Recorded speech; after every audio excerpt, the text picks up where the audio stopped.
গাড়িতে ময়লা দেখলে আমার শরীরটাই ভাল লাগে না। ড্রাইভার সাহেব, অপু ভাই কই? কোন অপু? এই যে আপনাকে মতোই তো ড্রাইভার, বাস চালায়। অপু ড্রাইভার বাস চালায়, এই নামে তো কেউ নাই। আছে তো, এই যে আপনাকে ওই শ্যামলী বাসই চালায়।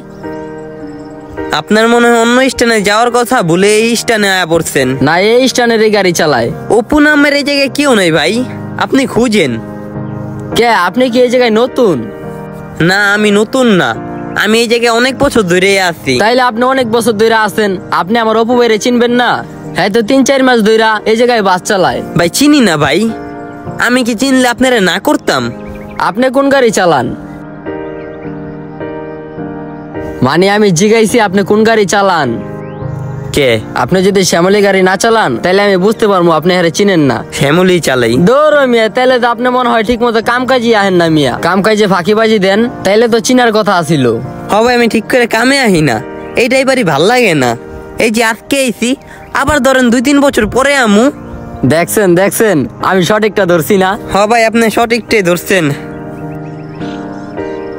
কি রে রাসেল নি রে? হ্যাঁ, কোন সময় আইলি? আইছি তো অনেকক্ষণ আগে, আপনারা তো অনেকক্ষণ ধরে খুঁজতাছিলাম। কই আছেন? আমি তো ওই বাসের ভিতর আছিলাম। এই যে ভাই দেখেন, অপু ভাই। হ্যাঁ নাম অপু ভাই। হ্যাঁ রে, আপনি চিনেন না? কি রে, তোর নাম নি অপু? হ্যাঁ, হ্যাঁ নাম অপু। ভাই অপু নামে বাসার সবাই আমার ডাকে। ও, আরে তো আমরা সুমন নামে চিনি, তোর নাম যে অপু তুই আমগরে কইবি না?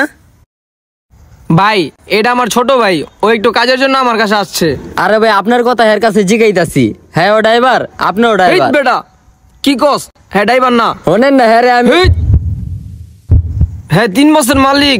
হ্যাঁ হ্যাঁ মালিক হইছে। হ্যাঁ ভাই, 1টা 2টা 3টা, এই 3টা বাস হ্যাঁ। তাইলে হ্যাঁ দি গাড়ি দই।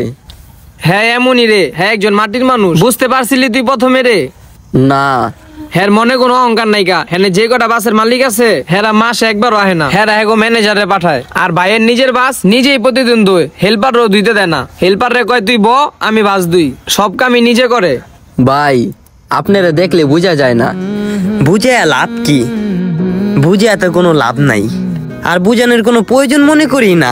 ভাই কিছু সংখ্যক মানুষরা যদি অল্প কিছুতে অনেক কিছু পাওয়া যায় না, তখন তাগো পাও মাটিতেই পড়ে না, অহংকারে। আপনার মতো এমন একজন মানুষ রে এই প্রথমবার দেখছি, যার এত কিছু থাকার পরেও তার মনের ভিতরে বিন্দু মাত্র অহংকার নাই। অহংকার সকল কিছুর পতনের মূল। আচ্ছা তোরে যে কামের লেগে ডাক দিছি। ঠিক আছে ভাই, যাই। 3000 টাকা আর 1500 টাকা দিলেই হইব। প্রথমবারেই এই টাকা আবার তুই পেয়ে যাবি। মাটির মানুষ মাটির সাথে মিশে যাব। সাময়িক সময়ের জন্য কিছু পেয়ে শুধু শুধু অহংকার নিয়ে বেঁচে থেকে কোনো লাভ নেই। আর যেই জীবনের অহংকার আছে সেই জীবনের কোনো মূল্য নেই।